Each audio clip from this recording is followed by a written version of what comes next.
Hello, ഇന്ന് നമുക്ക് healthy ആയിട്ടുള്ള ഒരു ഈവനിങ് സ്നാക്ക് ഉണ്ടാക്കിയാലോ? എണ്ണയിലൊന്നും ഫ്രൈ ചെയ്യണ്ട കേട്ടോ, ഇത് നല്ല ടേസ്റ്റാണ്. നമ്മുടെ കുട്ടികൾ ഓൺലൈൻ ക്ലാസ് ഒക്കെ കഴിഞ്ഞ് ക്ഷീണിച്ചിരിക്കുമ്പോൾ അവർക്ക് കൊടുക്കാൻ പറ്റിയ നല്ലൊരു ഹെൽത്തി ആയിട്ടുള്ളൊരു സ്നാക്കാണ്. അപ്പോൾ റേഷൻ കടയിൽ നിന്ന് കിട്ടുന്ന നുറുക്ക് ഗോതമ്പും കൊണ്ടാണ് കേട്ടോ ഞാനിപ്പോൾ ഇത് ഉണ്ടാക്കിയിട്ടുള്ളത്. അപ്പോൾ അതിന് വേണ്ടിയിട്ട് ഇപ്പോൾ ഞാനിവിടെ 1 കപ്പ് നുറുക്ക് ഗോതമ്പാണ് എടുത്തിട്ടുള്ളത്. അപ്പോൾ നല്ല ചൂടായ പാനിലേക്ക് ഇട്ടിട്ട് ഇത് നല്ല പോലെ ഒന്ന് റോസ്റ്റ് ചെയ്തെടുക്കണം. ഒരു ലോ ടു മീഡിയം ഫ്ലെയിമിലിട്ടാണ് നമ്മളിത് റോസ്റ്റ് ചെയ്തെടുക്കേണ്ടത്. നല്ലൊരു ഗോൾഡൻ ബ്രൗൺ നിറാവുന്നത് വരെ ഒന്ന് റോസ്റ്റ് ചെയ്തെടുക്കുക. ഇതിപ്പോൾ ഇവിടെ നല്ല പോലെ റോസ്റ്റ് ചെയ്തെടുത്തിട്ടുണ്ട്. ഇനി നമുക്കിത് മറ്റൊരു പാത്രത്തിലോട്ട് മാറ്റണം. എന്നിട്ട് അതേ പാനിലേക്ക് തന്നെ ഒരു 1.5 കപ്പ് തേങ്ങ ചിരവിയതിട്ടിട്ട് ഒന്ന് റോസ്റ്റ് ചെയ്തെടുക്കണം. ഇത് ഒരു തേങ്ങയാണ് കേട്ടോ, ഒരു മീഡിയം വലിപ്പത്തിലുള്ള തേങ്ങ ചിരവിയതാണ്. ഇപ്പോൾ കപ്പളവ് പറയുകയാണെന്നുണ്ടെങ്കിൽ 1.5 കപ്പ് ഉണ്ടാവും. അപ്പോൾ നമ്മൾ ഈ തേങ്ങ നല്ല പോലെ ഒന്നും വറുത്തെടുക്കേണ്ട ആവശ്യമില്ല. നമ്മൾ ലോ ഫ്ലെയിമിലിട്ട് വേണം തേങ്ങ വറുത്തെടുക്കാൻ.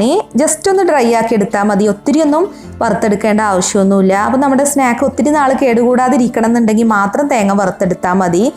ഇനിയിപ്പോൾ തേങ്ങ വറക്കാതെ വേണമെങ്കിലും ഇത് ഉണ്ടാക്കിയെടുക്കാം കേട്ടോ, പ്രശ്നമൊന്നുമില്ല. പിന്നെ ഇപ്പോൾ ഞാനിവിടെ 4 ശർക്കര എടുത്തു വെച്ചിട്ടുണ്ട്. അപ്പോൾ നമ്മൾ ശർക്കര ചീവിയതിന് ശേഷം നോക്കിയിട്ട് വേണം ഇതിലോട്ട് ചേർക്കാൻ. അപ്പോൾ ഞാൻ വറുത്ത് വെച്ചിട്ടുള്ള നുറുക്ക് ഗോതമ്പ് തണുത്തതിന് ശേഷം ഇപ്പോൾ ഒരു മിക്സിയുടെ ജാറിലേക്ക് ഇട്ട് കൊടുക്കുകയാണ്. ഇനി ഇത് നല്ല പോലെ ഒന്ന് പൊടിച്ചെടുക്കണം. അപ്പോൾ ഇതിപ്പോൾ ഞാനിവിടെ പൊടിച്ചെടുത്തിട്ടുണ്ട്. കുറച്ച് തരിതരിയായി എന്ന് വിചാരിച്ച് പ്രശ്നമൊന്നുമില്ല കേട്ടോ. ഞാനിപ്പോൾ ഇത് നല്ല നൈസായിട്ടൊന്നുമല്ല കേട്ടോ പൊടിച്ചെടുത്തിട്ടുള്ളത്, കുറച്ച് തരിതരിയായിട്ട് തന്നെയാണ് പൊടിച്ചെടുത്തിട്ടുള്ളത്. ഇനി ഇതിലേക്ക് വറുത്ത് വെച്ചിട്ടുള്ള തേങ്ങ കൂടി ഇട്ട് കൊടുക്കാം. അപ്പോൾ വേണമെന്നുണ്ടെങ്കിൽ നമുക്ക് ഫ്രഷ് തേങ്ങ വെച്ചിട്ട് ഇതുപോലെ ഉണ്ടാക്കിയെടുക്കാം. അപ്പോൾ അധികം നാൾ സൂക്ഷിക്കാൻ പറ്റില്ല എന്നേ ഉള്ളൂ, നമുക്ക് പെട്ടെന്നൊക്കെ എടുക്കാൻ ഫ്രഷ് തേങ്ങ വെച്ച് ഉണ്ടാക്കാം. പിന്നെ ഞാൻ 3 ശർക്കരയുള്ളൂ കേട്ടോ അവിടെ ചീവി എടുത്തിട്ടുള്ളൂ. ഒരു ശർക്കര ഞാൻ മാറ്റി വെക്കുകയാണ്. 3 ശർക്കര മതിയാകും ഇതിലേക്ക്, അത് കറക്റ്റ് തന്നെ ആയിരുന്നു. അപ്പോൾ ശർക്കര ചീവിയതും ഈ മിക്സിയുടെ ജാറിലേക്ക് തന്നെ ഇട്ട് കൊടുക്കുക.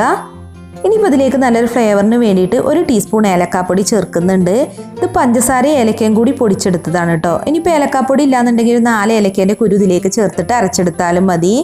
അപ്പോൾ ഞാനിപ്പോൾ ഇത് നല്ല പോലെ ഒന്ന് ക്രഷ് ചെയ്തെടുത്തിട്ടുണ്ട്. ഇതിപ്പോൾ നല്ല പോലെ ഇവിടെ മിക്സായി വന്നിട്ടുണ്ട്.